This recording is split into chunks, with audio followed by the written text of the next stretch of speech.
தமிழ்ல திருக்குறள்ல அகர முதல எழுத்தெல்லாம் ஆதி முதற்றே உலகம்.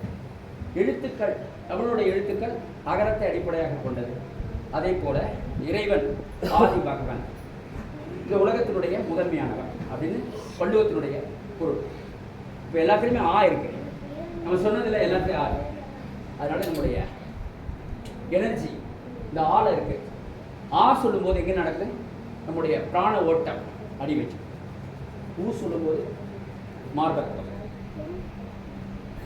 மா அல்லது இம், இந்த நெக் ரீச்.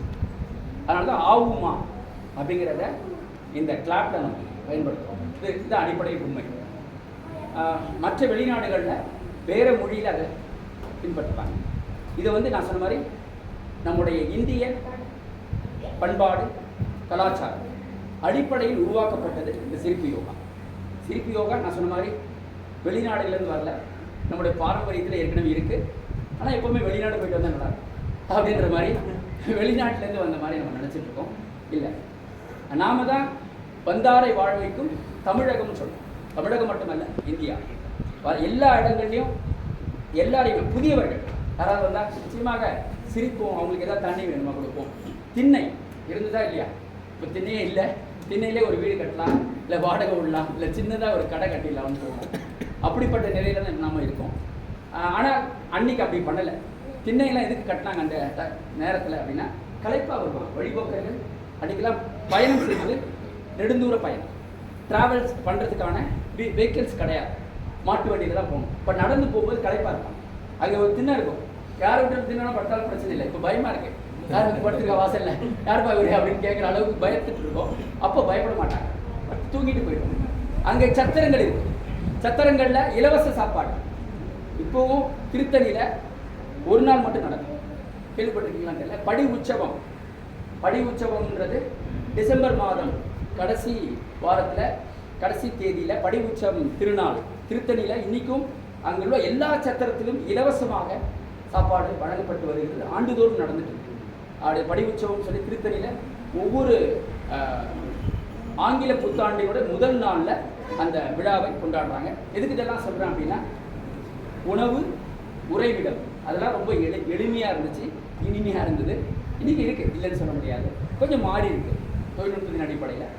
இந்த மாதிரி சிரிப்புகள் நம்முடைய லைஃபோடு இணைஞ்சிருக்கணும்னா முன்பின் தெரியாதவர்களையும் நாம் சிரிக்கணும். அதுக்காக பிரச்சனை உருவாயிடக்கூடாது அப்படின்னு அர்த்தம் எடுக்க முடியாது. அதான் எப்படின்னா, நம்முடைய மனதார அவர்களை நாம் புன்னகையோடு பார்க்கும்போது அவங்க மனசில் வேற எண்ணம் இருந்தாலும் அது மாறிடும். நம்ம யாரையுமே குரோதமான எண்ணங்களோடு, கோபமான எண்ணங்களோடு, பகைமோட உணர்வோடு யாரையும் பார்க்க வேண்டாம். எல்லாருமே இன்முகத்தோடு வர வேண்டும். அதுதான் முக்கியமானது. அதுதான் இந்த சிரிப்பு. நம்ம மேலே கோபப்படுறவங்களையும் சாந்தப்படுத்த வேண்டும் இந்த சிரிப்பு. நம்ம மேலே ஏதோ ஒருத்தர் கோபத்தில் இருப்பாங்க, நகைச்சுவை உணர்வு அதில் கொண்டு. ரொம்ப டென்ஷனாக இருந்தால் கூட நீ திட்டுமா, எவ்வளோ வேணா திட்டம், அப்படி சைலண்டாக இவ்வளோ திட்டையும் உணவு இருக்கு. அப்போ ஒரு சிரிப்பு உருவாகும் டெஃபினட்டாக. ஒரு எக்ஸாம்பிள் தான், ஹஸ்பண்ட் ரொம்ப ஆக்ரோஷமாக திட்டுறாரு, ஒய்ஃப் சைலண்டாக இருக்காங்க. ஒரு சில வீட்டில் ஒய்ஃப் நல்லா திட்டுறாங்க, ஹஸ்பண்ட் ரைட் ரைட் அதான் கரெக்டாக சொல்றீங்க. அப்போ ஹஸ்பண்ட் சைலண்டா இருக்காங்க. அப்படி இருக்கும்போது அந்த லைஃப் நல்லா இருக்கும்னு நான் நினைக்கிறேன். ரெண்டு பேரும் சத்தமாக அந்த எனர்ஜி போகும்போது வேஸ்ட் ஆகிடும். அப்போ எவ்வளவு மற்றவங்க திட்டினாலும் அது என்பதையும் மனதில் will not affected mind and body. யாதனின் யாதனின் நீங்கியா நோதன், அதனின் அதனின் இளன்.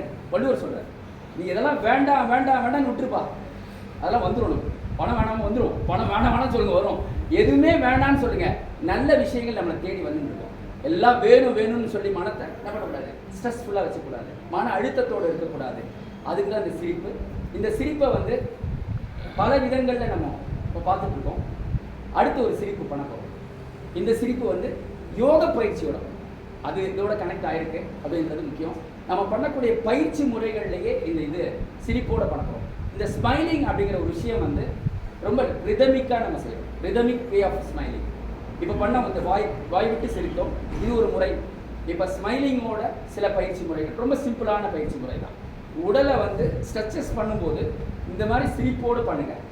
உங்களோட உடல் வாகு சிறப்பாக அமையும், உடல் தன்மை வந்து சிறப்பாக அமைவதற்கு இந்த பயிற்சி முறை பயன்படுது. ரொம்ப சிம்பிளானது தான், எல்லாருமே பண்ணக்கூடிய எளிய முறையில் தான் இதை நம்ம பண்ண போகிறோம். எல்லோரும் லெக்கை வந்து ஸ்ப்ளிட் பண்ணி வச்சுக்கலாம். நான் சொன்ன மாதிரி ஸ்மைலிங் பண்ண போகிறோம். பல்லு தெரிய வேண்டாம், ஸ்மைலிங் அப்படிங்கிற விஷயம் தான் நம்ம பார்க்க போகிறோம். எல்லோரும் பண்ணலாம். ரைட் சைட் அப்படியே ஸ்டே பண்ணுங்க. நான் சொல்லும்போது மாற்றிக்கலாம். Change, right hand left side, left hand right side, right hand left side, left hand right side, smiling, change, smiling. இப்போ எல்லாமே ஸ்மைலிங்கோடு பண்ணுறோம். இது வந்து நம்ம செய்கிற ஒரு பயிற்சி முறையில் அர்த்தக்கடி சக்கராசனா என்கிற அடிப்படையில் இது அமையுது. இந்த பயிற்சி முறை எல்லாத்துக்குமே யோக பயிற்சியில் பெயர் இருக்குது. அர்த்தக்கடி சக்கராசனா நம்முடைய தேவையற்ற கொழுப்புக்களை, இடுப்பில் உள்ள கொழுப்புகளை கரைக்குது. அப்படியே பண்ணிகிட்டே இருங்க, ஸ்லோவாக பண்ணுங்கள். சேஞ்ச்,